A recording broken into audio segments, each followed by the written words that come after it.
Welcome, my name is Sharon Ayres. I'm partner of the corporate team at Gowling's. I look after our governance team. We've seen a surge of interest in the area of governance over the last few years, but especially in the last 18-24 months. Quite often this has involved our providing some director duty training to client boards. Whilst this is really important, I do find it's much better by way of engagement and results if we can refer to practical examples and situations rather than simply run through the Companies Act statutory provisions. As we've seen a number of high-profile corporate collapses and now have the benefit of the BEIS Committee inquiry reports, these provide a really useful opportunity to consider what went wrong. Each report states fault effectively lies with the board. And so what could the board do better?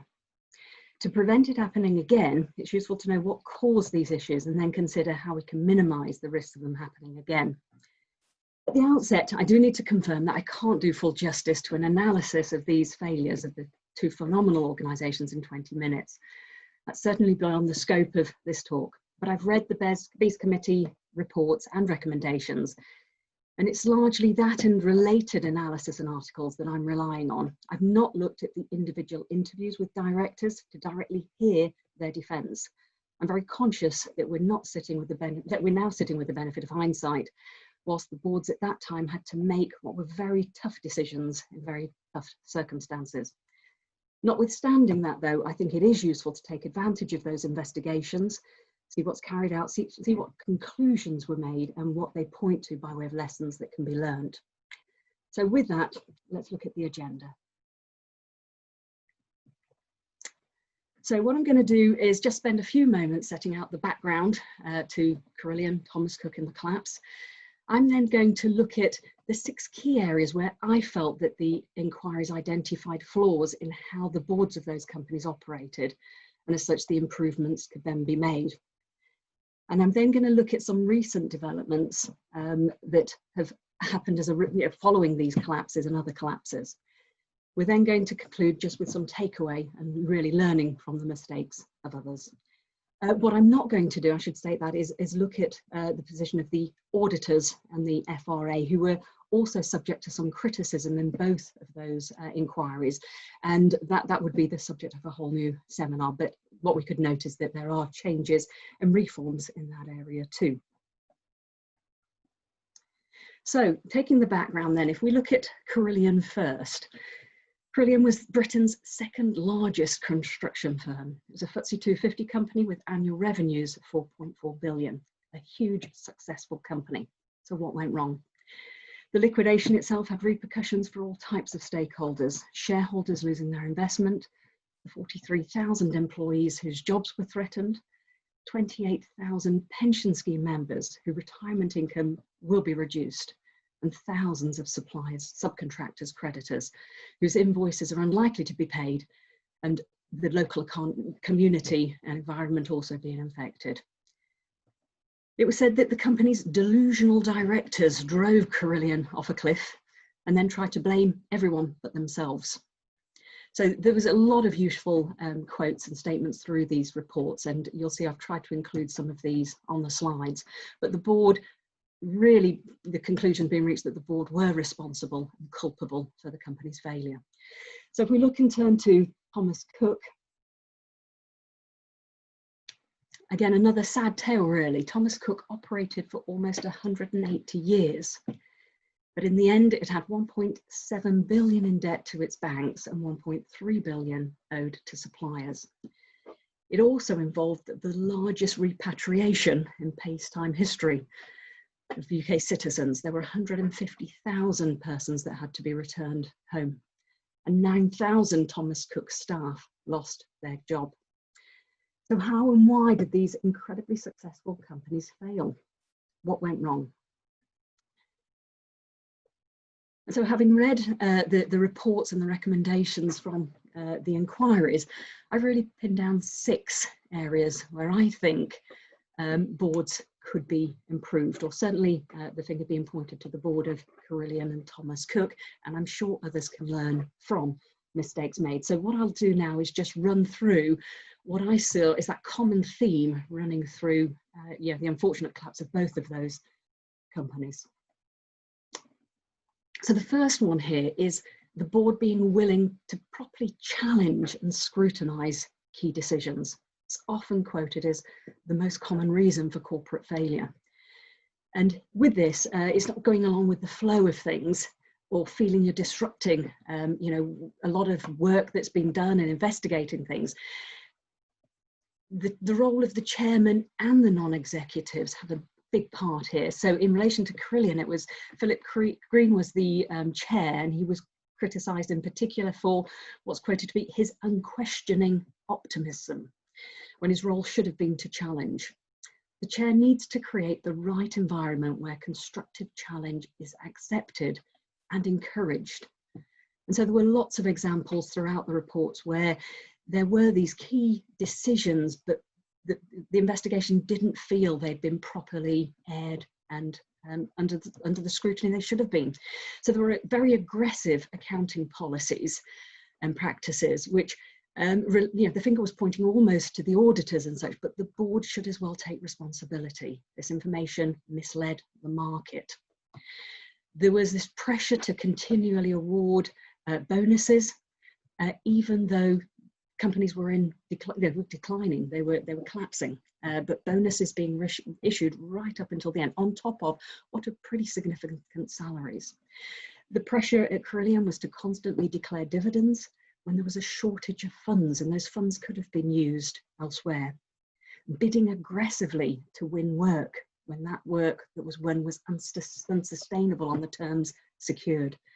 And in relation to Thomas Cook, it was taking on constant levels of debt that were crippling the company, and arguably a good cause of it, you know, collapsing in the end. The company in the end, with Thomas Cook, were paying something like 100 million to 170 million just in financing costs per year.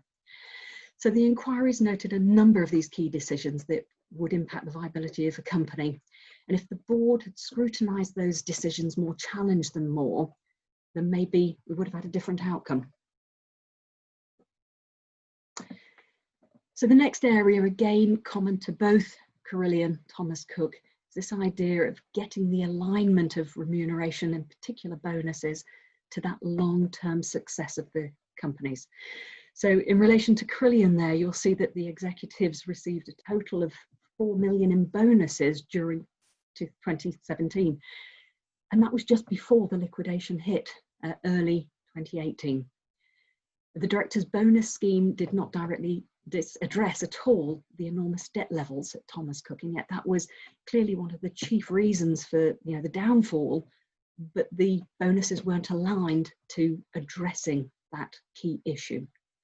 And neither company had effective clawback arrangements, it would appear, so that you could actually, you know, if targets weren't achieved, the company could try to get some of those payments back. Bonuses should be based on criteria that are genuinely stretching and reward only exceptional performance, rather than simply being expected as an element of annual salary.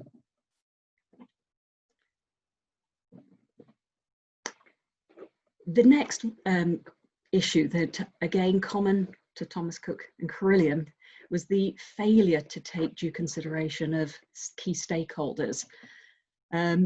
I've listed at the top there the supply payments. In relation to both Carillion, it paid its suppliers extremely late, offering standard payment terms of 4 months, and then asking for a price cut if earlier payment was expected. And it was criticised as using these arrangements to really shore up its balance sheet. So just disregard really for those suppliers. Thomas Cook, in a similar position, it was quoted as being just simply a lousy payment record. Suppliers regularly getting paid in well over 90 days, and as it turned out in the end, getting paid at all. So a quote from the report in relation to Carillion, just looking at the next item in relation to its huge pension deficit, was that the long-term obligations, such as the adequacy of funding for Carillion's pension schemes, were just treated with contempt. So this engagement with customers, addressing suppliers fairly, Huge criticism. It's all part of good governance, and possibly as well part of the push for the introduction more recently of large firms having to report on their Section 172 Companies Act compliance. So that's the board in making key decisions, not only looking at acting in the best interest of its members, but taking into account other key factors, and this engagement with stakeholders, employers, suppliers, pension scheme members, all critically important to good governance. The fourth issue I sort of pulled out of the reports was this requirement for the board to understand properly the issues that it is facing, the risks it is facing, and where needed, engage with director training and development.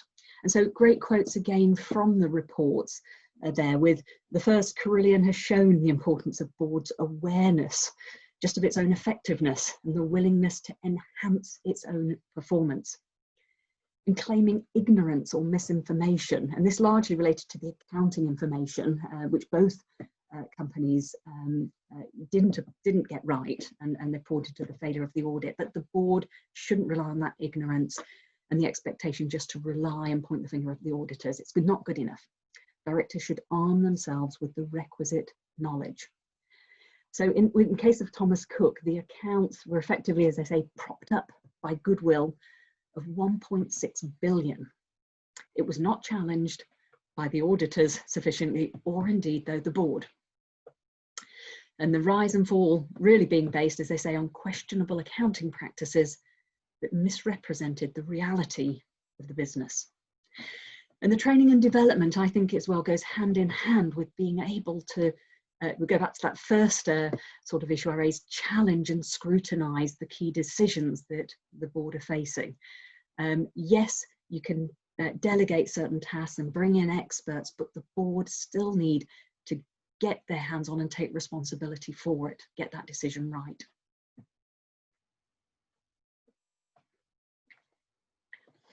Diversity again appears in the inquiry and recommendations of both the review for Thomas Cook and Carillion.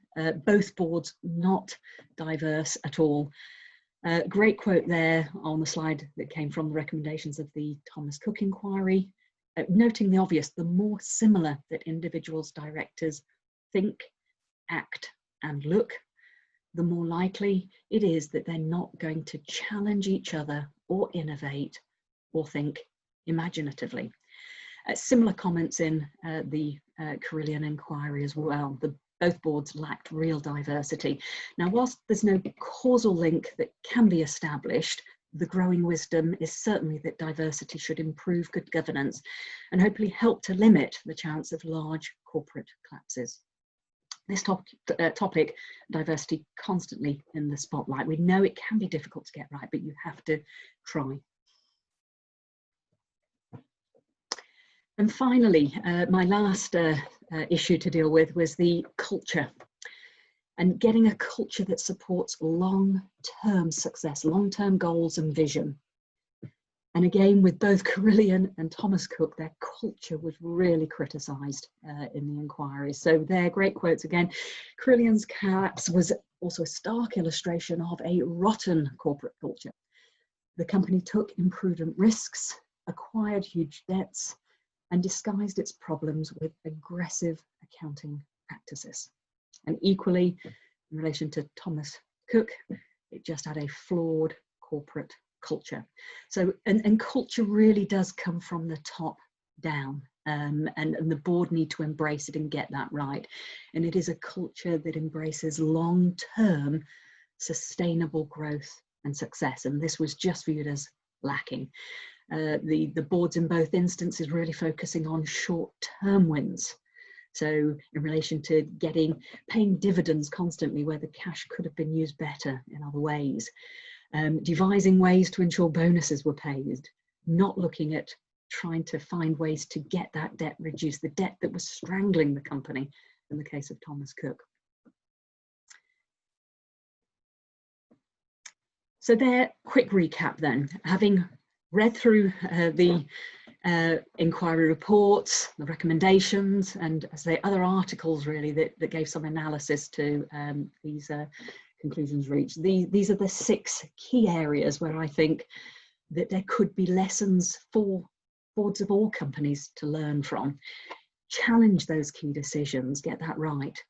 Get the remuneration and bonuses to really support long-term success. Make sure that all due consideration is being given to key stakeholders, employers, suppliers, customers. They're all key for the success of a business. Make sure that the board are getting that regular development and training in areas that they need to, so that they can properly understand the issues and risks that they're analysing and making decisions on. Diversity, greater effort really needing on those corporates that haven't got there yet to do so. And then clearly getting that culture right, a culture that will promote long-term sustainable growth and profit. So there's definitely lessons to be learned from both of these cases and the ones prior to that. I'm sure other examples than my 6 could be pulled from the inquiry reports, but I hope that that sample has been useful to come by. As I say, it's always great to give that practical example in relation to learning.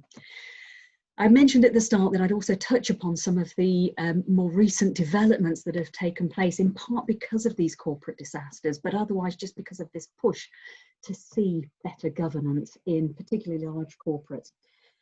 So the first one really is the Corporate Governance Code in relation to listed companies. That has been subject to significant revision of late, which is great, and equally pressure now, or actually obligations now, on large private limited companies to adopt a corporate governance code for the first time. And we're just seeing this come into play now, where those corporates as well are having to report on their compliance with the code, and do that every year and make it available to the public. The next item, I think I touched upon it early, Section 172 Companies Act.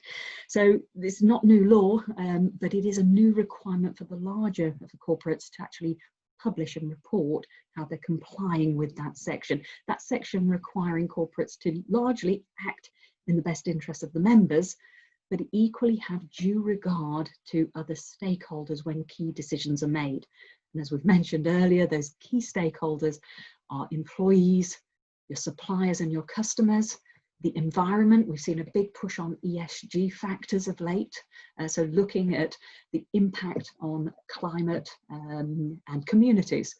So great push there. And the reporting here, again, for the first time this year, both the listed companies and the large private companies needing to be much more transparent in the way they're complying with Section 172. Diversity initiatives, they're constantly coming forth and great. And so we really do need to see those corporates that aren't embracing it to do so and make sure those changes come through. There's been lots of guidance issued by a number of governance bodies. I've mentioned there the ICSA recent guidance because it's literally been published in the last week or two, and it's really good. It's looking not only at directors' duties, but equally, because of this new requirement of reporting on Section 172, it's looking to give some practical help in relation to that. I have then bullet pointed audit and FRC reform, because as much as I haven't touched upon it, it was the subject of a great deal of focus in both of those inquiries, and reform is afoot. And so, things are happening. So, as I say, this is just a flavour of some of the developments that are going on at the moment. Good governance is being pushed, and it will continue to do so. And that seems to be the case, notwithstanding COVID-19 or Brexit. The government clearly seeing that for these corporates to survive, governance really does need to be improved. And so that brings me to the end and lessons learned. And this is a great quote. There we go. It is good to learn from your own mistakes, but even better to learn from the mistakes of others. And actually, in relation to Google, a number of people were sort of attributed with that quote. Hence, I've not put anybody on it, but it's a good quote nevertheless, and it's applicable to boards of whatever size, really, large and small, can learn from the mistakes of others, and clearly, hopefully, it makes those, you know, the disasters of these collapses less if we can get something from them. If lessons can be learned, you know, some good at least coming from it. And we also know that even well-run boards will make bad decisions from time to time. It will happen, but it's always looking to see if we can improve and minimise the risks. So thank you for joining me on this webinar. If you have any questions at all, then please do get in touch. Thank you.